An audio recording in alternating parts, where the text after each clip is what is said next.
বিসমিল্লাহির রহমানির রহিম। সম্মানিত উপস্থিতি, আমাদের প্রত্যেক মানুষকে জানা দরকার যে কি জানা দরকার যে আমাদেরকে দুনিয়া আল্লাহ তাআলা কি খাওয়া পড়া এগুলোর জন্য পাঠিয়েছে, খালি এগুলো করার জন্য, এনজয় করার জন্য, না কিসের জন্য পাঠিয়েছে। এটা যদি আমরা প্রকৃত মানুষ বুদ্ধি দিয়ে দেখি যে আমাদের এখানে যে পরীক্ষা চলছে, পরীক্ষার ভিতরে পরীক্ষা দিই, এটাতে বুঝতে হবে। এই জিনিসটা যখন আমি বুঝতে পারবো তখন আমি ভালোভাবে চলার চেষ্টা করব। যেমন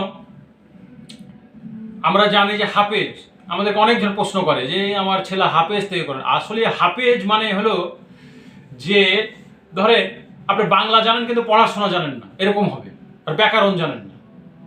এই হাফেজ অর্থ হলো যে সে মুখস্থ করেছে, কোরআনটা শুদ্ধভাবে মুখস্থ করেছে, ঠিক আছে, ওটাও তো ফরজ, কিন্তু ব্যাপার হলো তার ব্যাকরণ জানে না।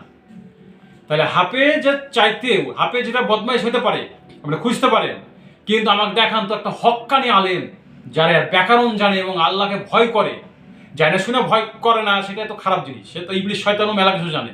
কিন্তু আমাকে দেখান তো যে হক্কানি আলেম যারা হযরত মুহাম্মদ সাল্লাল্লাহু আলাইহি ওয়াসাল্লামকে অনুসরণ করে, তারাই কোনোদিন বাবা মা পরিবার আশপাশের লোকের সাথে কখনো অন্যায় করে না খারাপ কিছু করে। খারাপ হয়ে গেলেও সে কিন্তু দুঃখ বুঝতে পারে, তখন সঙ্গে সঙ্গে একটা মানুষের কাছে বলে যে আমার ভুল হয়ে গেছে।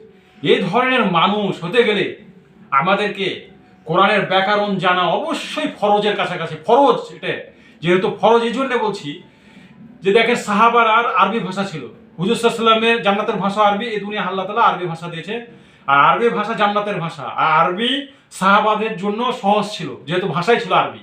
তাই আমরা বাঙালি যা যে যে ধর্মের যে অবস্থায় আছি, যে দেশে ইংলিশ হোক যেখানে হোক, আরবি থেকে ট্রান্সলেট করার মতন যোগ্যতা আমাদেরকে অর্জন করার চেষ্টা করি ইনশাআল্লাহ।